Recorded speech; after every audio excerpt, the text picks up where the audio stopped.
আসতে পারবে না। জুলাই যোদ্ধাদের যথাযথ মর্যাদা দিতে হবে, এমনটাই মন্তব্য করেছেন রিজভী।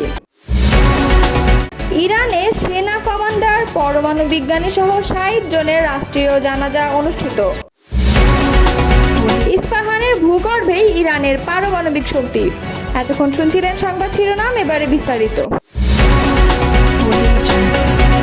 জাতীয় নাগরিক পার্টির উত্তরাঞ্চলীয় মুখ্য সংগঠক সার্জিস আলম বলেছেন, বিগত দিনে পাঞ্জাবি টুপি পরা লোকদের বিভিন্নভাবে হয়রানি করা হয়েছে। আগামীতে দেশ, জনগণ ও খুনিদের বিচার প্রশ্নে ঐক্যবদ্ধ থাকব। আমরা এক থাকলে হাসিনার মতো কেউ আর আসতে পারবে না। যত বড় খুনি হোক, তাদের প্রতিহত করা হবে। শনিবার বিকালে ঢাকার সোহরাওয়ার্দী উদ্যানের সংস্কার, গণহত্যা, বিচার ও পিআর পদ্ধতিতে জাতীয় নির্বাচনের দাবিতে ইসলামী আন্দোলনের আয়োজিত মহাসমাবেশে আমন্ত্রিত অতিথির বক্তব্যে তিনি এসব কথা বলেন। সার্জিস আলম বলেন, কারো অপপ্রচার বা প্রোপাগান্ডায় কিচ্ছু যায় আসে না। 24 পরবর্তী বাংলাদেশে সবাই ঐক্যবদ্ধ। আগামী জাতীয় নির্বাচনে কোনো নির্দিষ্ট দল বা ব্যক্তিকে সামনে রেখে কিচ্ছু হবে না বলে মন্তব্য করেন এনসিপির এই নেতা। এ সময় সংখ্যানুপাতিক পদ্ধতিতে নির্বাচনের পক্ষে সার্জিস মতামত ব্যক্ত করেন। মহাসমাবেশে ইসলামী আন্দোলনের কেন্দ্রীয় নেতারা ছাড়াও বিভিন্ন রাজনৈতিক দলের প্রতিনিধিরা বক্তব্য রাখেন। এতে সভাপতিত্ব করেন ইসলামী আন্দোলনের আমির ও চরমোনাই পীর মুফতি সৈয়দ মোহাম্মদ রেজাউল করিম। রংপুরে জাতীয় পার্টি ও এনসিপির নেতাকর্মীদের করা পাল্টাপাল্টি অভিযোগ মামলা হিসেবে রেকর্ড করা হয়েছে। রোববার রাতে কোতোয়ালি থানায় মামলা দুটি রেকর্ড করা হয়। বিষয়টি নিশ্চিত করেছেন কোতোয়ালি থানার ওসি মোহাম্মদ আতাউর রহমান। এর আগে গত বৃহস্পতিবার নগরীর সেনপাড়ায় জাপা চেয়ারম্যানের বাড়ি দ্য স্কাই ভিউতে হামলা, ভাঙচুর ও বাড়িতে রাখা কয়েকটি মোটরসাইকেল অগ্নিসংযোগের ঘটনা ঘটে। ওই ঘটনায় শুক্রবার রাতে কোতোয়ালি থানায় বৈষম্য বিরোধী ছাত্র আন্দোলন ও এনসিপির নেতাকর্মীদের বিরুদ্ধে মামলা করতে আসেন জাপার কয়েকজন নেতা।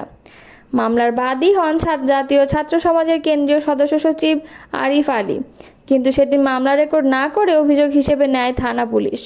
তদন্ত করে মামলাটি রেকর্ডভুক্ত করার কথা জানানো হয়েছিল। পরে শনিবার মামলা নিতে কোতোয়ালি থানার ওসিকে 24 ঘন্টার আলটিমেটাম দেন জাপার কো চেয়ারম্যান ও রংপুরের সাবেক মেয়র মোস্তাফিজুর রহমান মোস্তফা।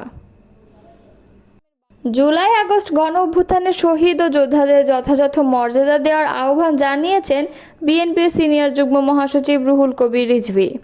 তিনি বলেন, আমরা জুলাই বিপ্লবের শহীদ ও যোদ্ধাদের সঠিক মর্যাদা দিতে চাই। এই জুলাই আগস্টেই তাদের প্রাপ্য মর্যাদা দিতে হবে।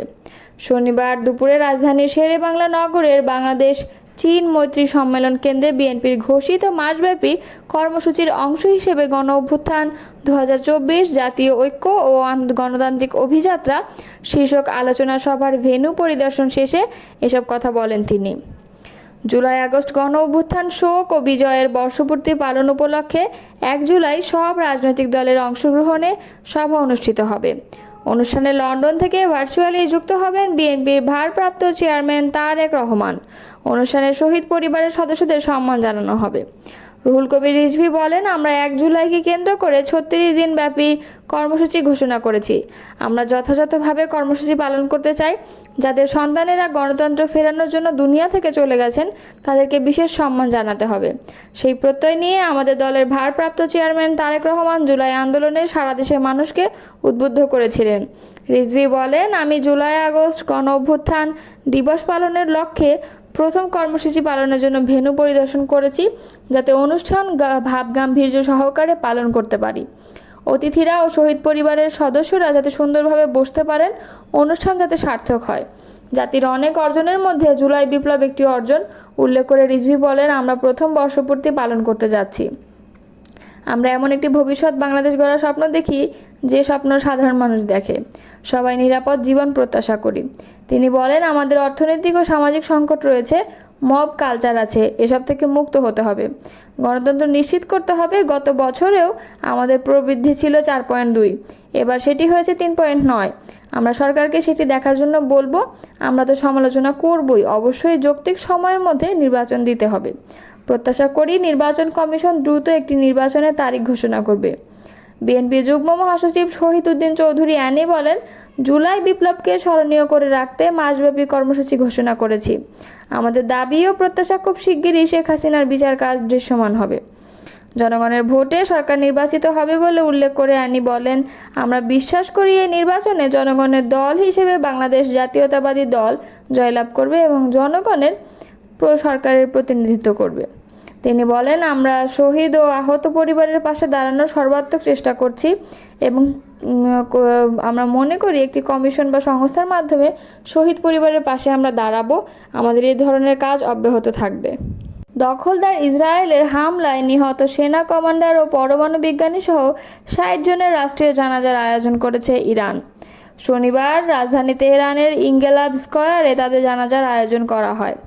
নিহতদের মরদেহগুলো ইরানি পতাকায় মোড়ানো ছিল, আর কোনো কফিনে কার মরদেহ রয়েছে সেটি শনাক্তে সামনে ছবি দেওয়া ছিল। গত 13 জুন রাতে ইসরায়েল ইরানে হামলা চালায়। 12 দিন যুদ্ধ চলার পর যুক্তরাষ্ট্রের প্রস্তাব ও কাতারের মধ্যস্থতায় দুই পক্ষের মধ্যে যুদ্ধবিরতি হয়। জানাজায় অংশ নিতে যারা এসেছিলেন তাদের অনেকের গায়ে কালো পোশাক ছিল, হাতে ছিল ইরানের পতাকা। তারা ইঙ্গেলাব স্কয়ারে বিভিন্ন স্লোগান দেন। এই গণজানাজায় অংশ নিতে সবাইকে উদ্বুদ্ধ করে দেশটির সরকার। সেখানে আসতে মেট্রো বাসের ভাড়া আজকের জন্য মওকুফ করা হয়। এছাড়া বন্ধ রাখা হয় অফিস আদালত। ইরানের সশস্ত্র বাহিনীর সাবেক প্রধান মোহাম্মদ বাঘারির জানাজাও আজ হয়েছে। তিনি দেশটির সর্বোচ্চ সামরিক কমান্ডার ছিলেন। ইসরায়েলি হামলায় তার সঙ্গে তার স্ত্রী ও মেয়েও নিহত হয়। এদিকে ইরানের সরকারি তথ্য অনুযায়ী ইসরায়েলের সঙ্গে যুদ্ধে তাদের 627 নাগরিক নিহত হয়েছে। অপরদিকে ইসরায়েল জানিয়েছে ইরানের হামলায় তাদের 28 জন নাগরিক নিহত হয়েছে। ইরান ইসরায়েল উত্তেজনার রেশ কাটতে না কাটতেই আবারও সামনে এলো ইরানের পরমাণু কেন্দ্র। ফোর্দোনায় এবার বিশ্বের নজর ঘুরে পড়েছে মধ্য ইরানের ইস্পাহানে, যার ভূগর্ভে রয়েছে দেশটির বিশাল পারমাণবিক শক্তি। এটি মাটির অনেক নিচে গড়ে তোলা তেহরানের সবচেয়ে গোপন এবং দুর্ভেদ্য পারমাণবিক ঘাঁটি, যেখানে রয়েছে ইরানের সমৃদ্ধ ইউরেনিয়ামের সবচেয়ে বড় মজুদ, যা একটি পারমাণবিক বোমা তৈরির জন্য যথেষ্ট। ওয়াশিংটনের সামরিক ও গোয়েন্দা কর্মকর্তারা দাবি করছেন এই ঘাঁটিতে ইরান তার ইউরেনিয়ামের প্রায় 60% মজুত করে রেখেছে। একই সঙ্গে তারা স্বীকারও করেছেন ইস্পাহান পারমাণবিক স্থাপনায় হামলায় শক্তিশালী বাংকার বাস্টার বোমা ব্যবহার করেনি যুক্তরাষ্ট্র, কারণ এই স্থাপনাটি এতটাই গভীরে যে এই ধরনের বোমাও সেখানে কার্যকর হতো না। বৃহস্পতিবার মার্কিন সিনেটরদের এক গোপন ব্রিফিং এই তথ্য নিশ্চিত করেছেন মার্কিন প্রতিরক্ষা বিভাগের জয়েন্ট চিফস অব স্টাফের চেয়ারম্যান জেনারেল ড্যান কেইন। শুক্রবার এই খবর জানিয়েছে মার্কিন সংবাদ মাধ্যম CNN। মার্কিন কর্মকর্তারা বিশ্বাস করেন স্থাপনাটির ভেতরের অংশ, যেখানে ইরানের প্রায় 60% সমৃদ্ধ ইউরেনিয়াম মজুদ রয়েছে, তা এতটাই গভীরে অবস্থিত যে সেগুলো ধ্বংস করা এই বোমার পক্ষে সম্ভব হতো না। যুক্তরাষ্ট্রের B-2 বোমারু বিমান থেকে ফোর্দো ও নাতাঞ্জ স্থাপনার উপর ডজন খানেক বাংকার বাস্টার ফেলা হলেও ইস্পাহানে কেবল সাবমেরিন থেকে ছোড়া টমাহক ক্ষেপণাস্ত্রের মাধ্যমে আঘাত করা হয়েছে। জেনারেল কেইনের পাশাপাশি প্রতিরক্ষা সচিব পিট হেগসেথ, পররাষ্ট্রমন্ত্রী মার্কো রুবিও এবং মার্কিন গোয়েন্দা সংস্থার পরিচালক জন র্যাডক্লিফও এই ব্রিফিংয়ে উপস্থিত ছিলেন।